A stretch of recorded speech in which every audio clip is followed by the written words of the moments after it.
Welcome back to Random Crossing New Horizons. I'm Darling. As you see what's going on our lovely island of Fawnhallow today, where I don't know what I'm going to talk about because I didn't have anything to think about. Well, that's not really what I meant, but I didn't really have anything that really came to mind. I did see Disney Viva has uploaded what's it called? What else can I do? That song. I bet they watched my Encanto video and was like, oh, you know, Dear Darling's right. We haven't uploaded that song yet. Let's upload it now. Obviously, it was not the case, but still.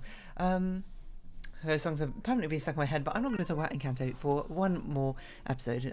You know, the songs maybe I just burst out singing every now and then, but we'll see. Hello, everyone. Right now in Fawnhallow, it's 5:07 p.m. on Friday, January 14th, 2022. You know, and we know Flick is our visitor today, so we'll go about our usual business. As per usual, I don't think we have anything we can actually give Flick, nor do we have any insects we can give. Catch and give to him, because all the insects we're missing are ones in different seasons, if I recall. But, hi Flick, you seem rather expecting?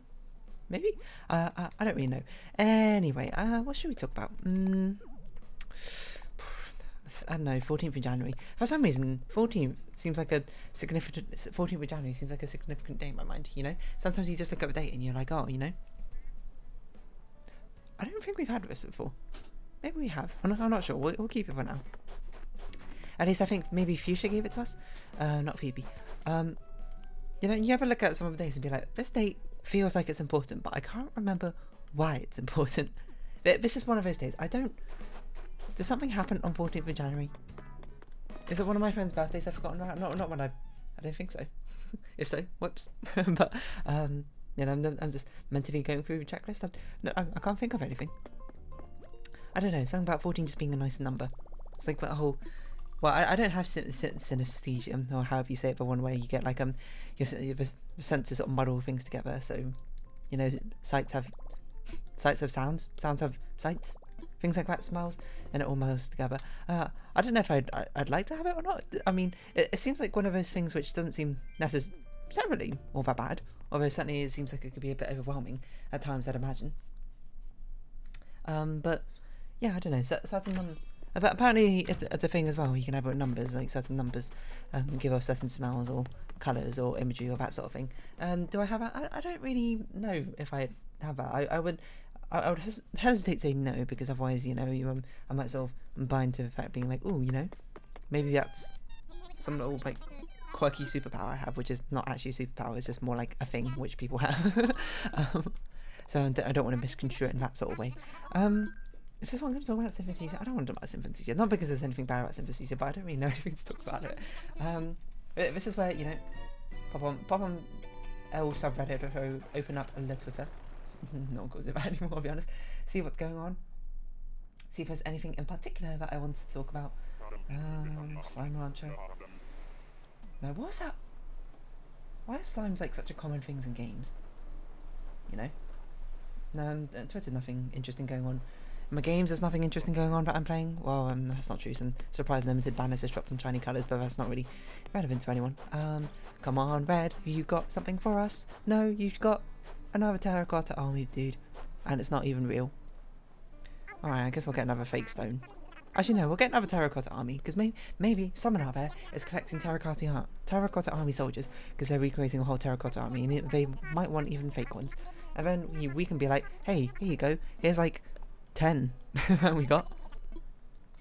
And Crazy Red, I very much regret spending so many bells on you, especially when you don't seem to give me all that much in return, but hey ho, what can you do?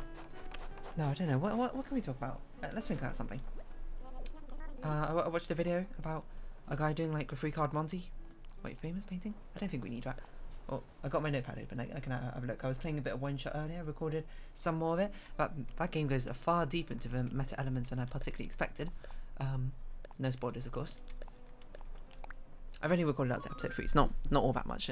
I don't have a big backlog of One Shot. I don't think I have a big backlog of any of the games, to be honest. But no, I watched an episode, not an episode, a video of some guy doing a 3-card Monty. You know, and as always, a case of when I see magic. Firstly, you know, you watch it through and you're like, wow, this is amazing. You buy into it all, you know.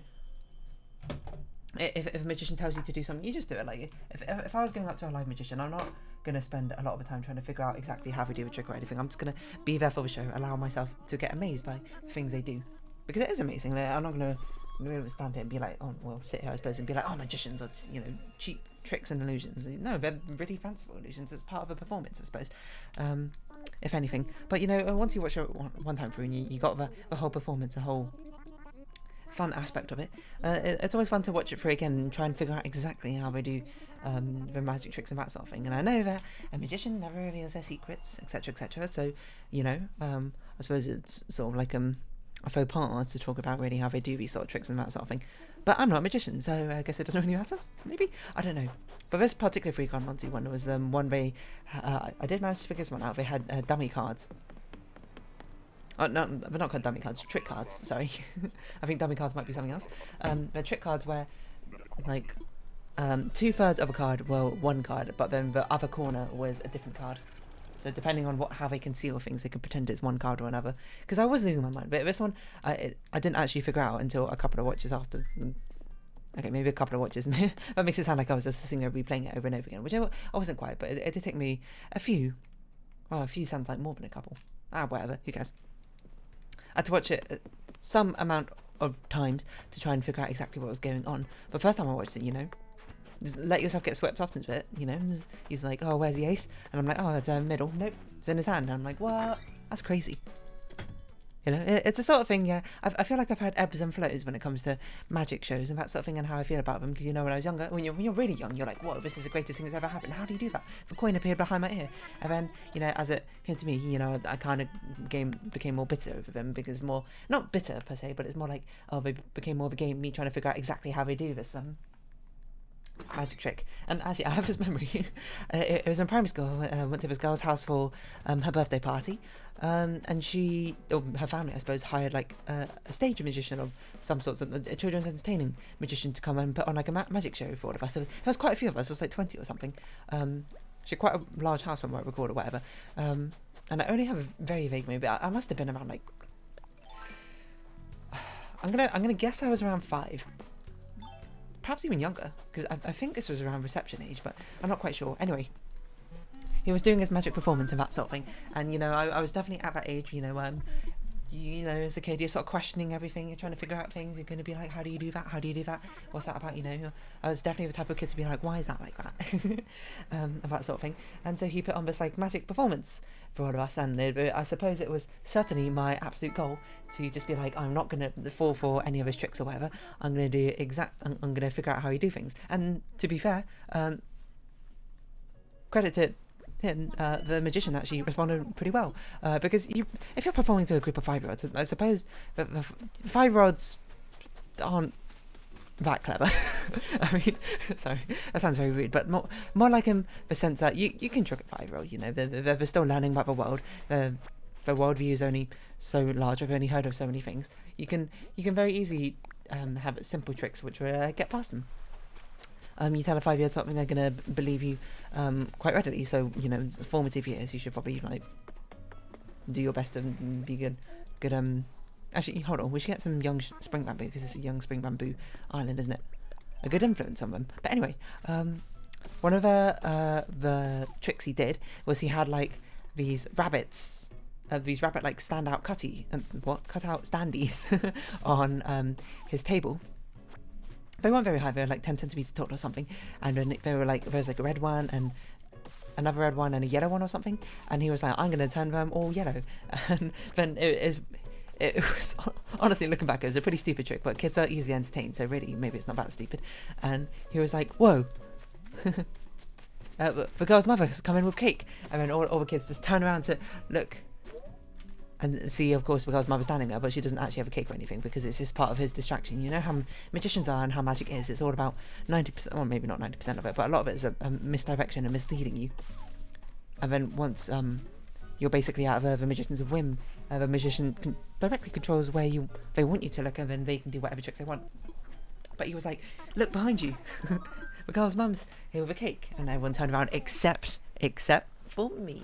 Ha ha ha ha ha. Outsmarted, magician. You've been bested by a 5-year-old child. But before I get too cocky, the story's not done yet. So he was like, I'm going to turn the yellow one red, or something like that. And instead of turning around like everyone else did, I stayed and watched. And then, you know, being like the annoying kid I am, you know, and he spins around because he's looking down at the rabbit, trying to spin it around, making sure that he's actually doing it instead of looking at the entire audience. But I'm still looking, and then as everyone turns back, and I'm like, you didn't turn it, you just turned it around. But everyone was looking away, you know, and then me feeling like smugly, not acceptance of myself, but smugly like proud of myself, being like, ha, take that magician, you've been bested in the mental warfare of trickery and illusions. Then he was like, all right, I'll do it again, I'll turn this one yellow, whatever. Then he was like, oh my gosh. What are you doing, younger brother? Or, it sounds so weird when I say that, but I'm trying to not use names here, so let's pretend his name's Adam. It's like, and he turns around and he just points behind us, being like, what are you doing, Adam? And then we all turn around, including me this time. And then he probably did the same trick again, where he just spins it around. But it's too late at that point. All the kids are already on my side, you know. I've seen through his cheap tricks. Not cheap tricks. I'm making it out here like I'm absolutely trying to roast this guy. No, it was actually pretty fun, you know, even looking back on it as like as a 24-year-old looking back 20 years ago. Imagining it was a pretty fun time. But all the kids were like, nah, you just turned it around again, or whatever. And you know, it's like, oh, and he's like, all right. And then he just like quickly segues into another trick, and then we just like immediately forget all about it again. Except for me, for some reason, I remember it still to this day. And I don't know. And maybe at that point is the sort of turning point, and the start of a turning point for when I'm just like, you know, it's not that fun figuring out exactly how the magicians do things. It's more fun the first time to at least sort of buy in to what the magician wants you to buy in. Play the fool, play the sucker, or whatever. Allow the magician to trick you, so then you can have a fun time just standing and wondering exactly how they do the things. And then if you get to see it again, then you can start to try and figure out exactly how a magician do things. I mean, of course, your mileage may vary depending on who you are as a person. You might say, hey, that's not pretty fun. I always want to figure out how a magician's doing things. I won't let a magician outsmart me in any sort of capacity, which is, you know, fair enough, but that's not how I want to do things. Objective complete. I actually completely forgot about it. The pun they use. It's pretty good. So yeah, that's my advice. If you go to a magic show, you're the type of person you're just like, no, I'm not going to let this magician outsmart you. Never outsmart you. Like, well, you got to prove, you know, you're trying to prove you're smarter than a magician. The magician doesn't care. The other people you're with probably don't care. The strangers in the audience, they don't care. Just, you know, allow yourself to have a little bit of fun with it. Or just, you know, don't go to a magic show, I suppose. It sounds like it's kind of not for you. Or maybe it is, I don't know, give it a shot, I suppose, is what I mean to say. That's part of the fun of the magic of being able to, like, sort of buy into these sort of things. And apparently, I've read stories of that's how some magicians do the things where when they choose, like, random members from the audience or whatever, sometimes they have to get the audience to sign, like, a little contract thing, being like, oh, we're not going to tell, like, any of the secrets that we saw on this day. Like, there's one story I can't remember about, like, a group of people being, chosen for the audience, and the magician was like, I'm going to make him disappear, but then like they were secretly like ushered off stage somehow through like a green room and that sort of thing, and like the magician's aide was like, okay, you need to leave through this back door or whatever. Then, you know, when your friends and family talk about it, they can just be like, well, what happened? And to be honest, you might be thinking about that being like, oh, that kind of sounds kind of lame. Nah, I'd love to do that, you know. Just like one of my friends, and then like I suddenly appear like out the back door and walking through the back seats or whatever, and they'll be like, dear, what happened? I'll be like, I don't remember, I can't remember anything, you know. I was on stage and suddenly I was at the back of the I was at the back of the theatre just walking back in. I have no memory of what happened, and they'll just be like, screw you, and I'd be like, nah, screw you. Actually, I wouldn't say that, but I just, you know, laugh knowingly, I suppose. But apparently there was a thing in the green room. They were just like, oh, it's a shame we didn't get to see the magic trick. And then one of them was just like, hey, where did the door that we went in go? And it was just like the magician actually set up a different magic trick for them, where apparently the door that they went into just suddenly disappeared. Probably full of sugar. This must be biscuits. It just suddenly like no longer existed. And that is the beauty of it, you know? They may not be able to see the main show because they were part of, I suppose, the participation, but they get their own private little magic trick which no one else knows about. And I suppose if I was a magician, that's sort of like goals. That's like magician goals right there. I don't really plan on becoming a magician, I'll be perfectly honest. It doesn't really seem like it's in my sort of purview, nor it's really in my sort of style, but it's like kind of seems like a sweet little thing to do, you know. Be a magician, be their assistant or whatever, get to participate in these little shows and these performances. But I do have a lot of respect for, you know, people who like the magicians who also explain what's going on as well. Because I think whereas, you know, it's a different sort of magic understanding exactly how they put up a tricks, because it's one thing to sort of see the show and like buy into the illusion, etc., and just be absolutely astounded by how things happen, but then it's another thing to understand, even knowing how they do things, just like being able to appreciate the skill and the technique which had to go into it to actually perfect that craft in the first place. I think is a different sort of magic, both of them are very magical in their own sort of sense. Sorry, that's very loud. Both of them are very magical in their own sort of sense, and that's the sort of thing which you can certainly appreciate. That's a true magic, you might say. Or might not, I don't know, I suppose it's up to you really, but this is sort of me as a person who doesn't enjoy magic shows, trying to be like, hey, this is maybe why you might enjoy it as well if you give it a chance, I suppose, in that sort of vicinity. I don't know.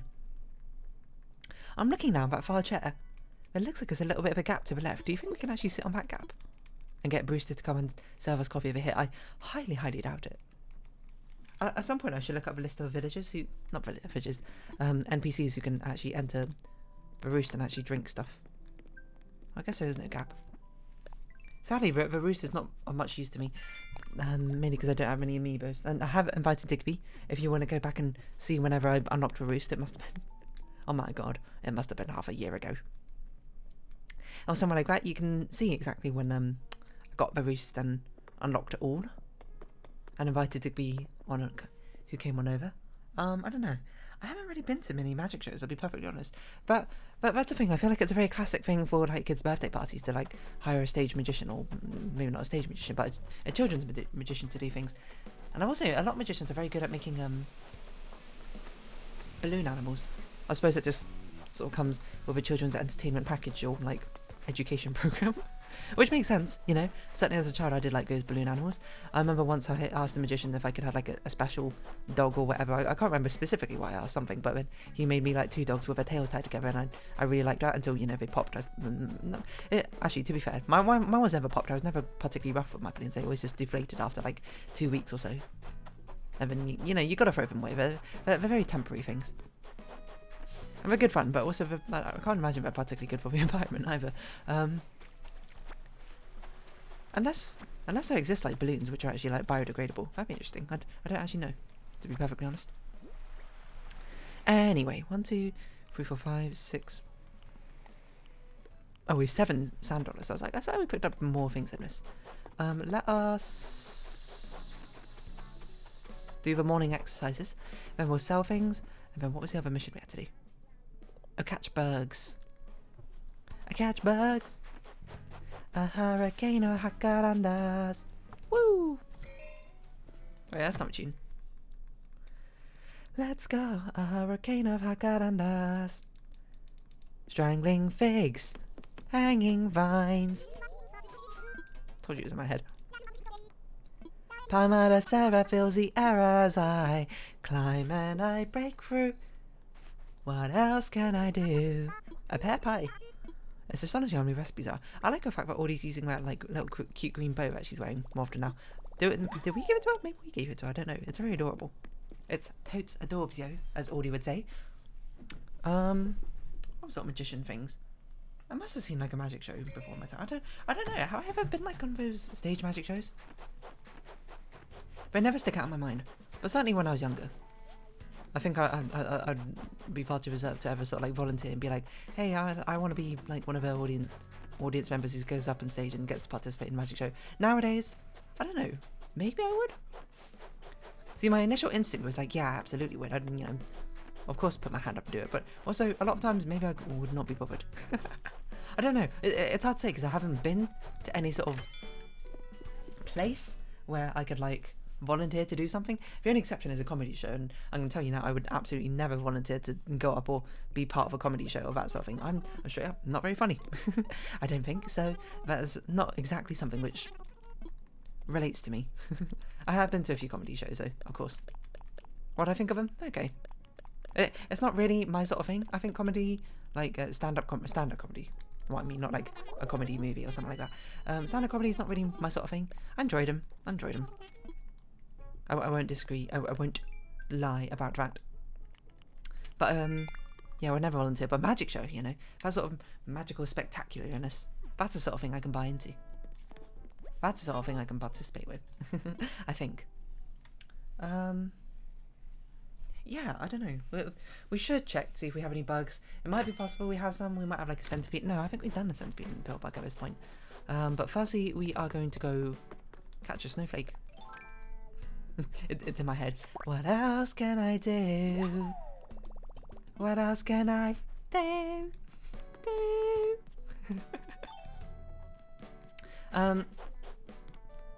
Under the surface, I feel berserk as a type room walking by 3 ring circus. No, sorry. I'm talking about magicians. Stage shows, magic shows. I really can't think I've ever been to a magic show. I actually don't think I have.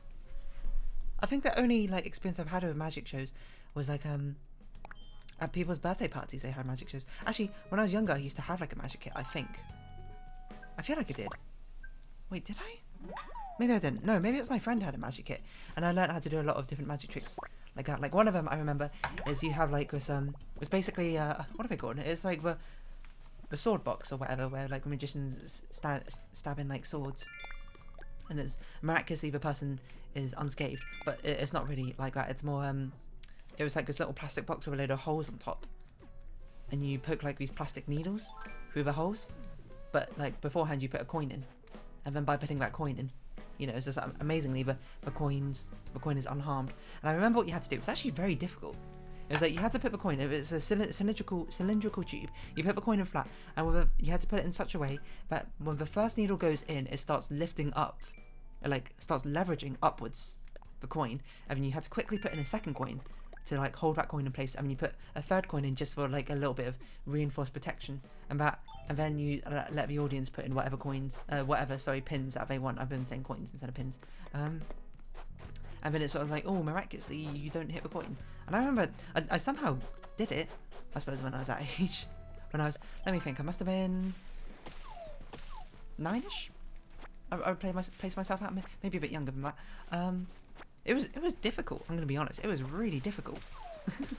But I somehow managed to do it right. And then it was me and this other girl, and we were going to like do this performance for her family. We were at her house. It was like one of the only times I went to her house, I think. We went to her house, and we're going to put on like a magic show, I suppose, for her younger sister and her parents. You know, her parents were lovely people, and of course, they were just like, oh, of course, yeah, we'll watch. And then we just didn't do it, because instead I showed her this Cartoon Network game. It was a Cartoon Network basketball game, which very few people are going to remember, but I remember. You know, you can play as Buttercup, you can play as Number 4, you can play as other people, but I always played as Buttercup because she was really fast, I think. I think Number 4 was OP from what I recall, but I don't quite remember. There were some other people. I think Courage the Cowardly Dog might have been in there. Maybe Mandy from Billy and Mandy. Anyway, it doesn't really matter. I wonder if hold on, if I search it, do you think it'll come up? Maybe someone's backed it up. Hold on. Cartoon Network basketball game. It was an online flash game. Oh, Toon Hoops. There it is. It was. Oh, Dexter was there, and it was Eddie from Ed, Edd and Eddy. I actually can't remember. No, I can't remember. I can't believe I actually got. I got Buttercup. I got Courage. Number 4, Mandy. I got 4 out of 6 of them correct, despite the fact this game has not existed for like 16 years, I think. That's crazy. Anyway, close this. Oh my god! Look! Even looking at it is nostalgic. That's wild. Wow. When do we get all these things? We didn't have a Blossom View Lantern before. How do we have them? Oh, maybe Rage gave some to us. I don't really recall. Anyway, what was I talking about? I can't recall. What was I talking about? Oh, a magic show. Yeah, we didn't do that. Oh yeah. Also, at her house is the first time I ever played Frustration. You know that game where you have like 50 of those like different shapes, which you have to put into the little holes or whatever. I think that was pretty good, but I don't remember. I don't think I beat her score, whatever. To be fair, she owns the game, so you know she could practice a lot more. To say me right now, actually, I'm not sure if I would smoke 9-year-old me, to be honest. Ever think about the fact that sometimes, you know, Kid U is so much better than you at like things like that? Weird, huh? I'd smoke 9-year-old me and, you know, doing like a maths exams or something, but you know, I don't know if I'd beat them that wait, is it called Frustration? I think it's called Frustration. Because Frustration's also the name of what we called not Ludo, but oh, sorry, that's what it's called in America. We call it Frustration, or at least it was trademarked as Frustration here in the UK, or maybe just in Europe. I don't know. Well, actually, that's probably not true. It probably uses local language instead of English in the rest of Europe. Anyway, that's not really a point, though. Magic show is kind of cool. I'm trying to remember what other sort of like magic tricks there were in that magic box. There was another one about sticking pins in those like coloured blocks or something like that. I wonder if I Google like kids magic kits that I would find some of them. But I only remember that coin one because I spent so long trying to work out how to do it. And it was very, very uninstructive booklet. Just being like, oh, put the pin in so it leverages the coin upwards. And it's sort of just like, okay, I don't understand how to do that very well. These are tiny pins as well, I might point out, so it's not like it was particularly easy to do. There must have been some other ones. Some other magic tricks I just like remember how to do. I'm trying to recall. I am very much trying to recall. I just can't recall. Oh gosh.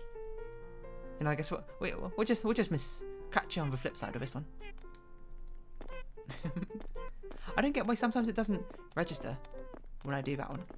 Oh no, we're out of time. We're back in time. Let me think. I'm thinking.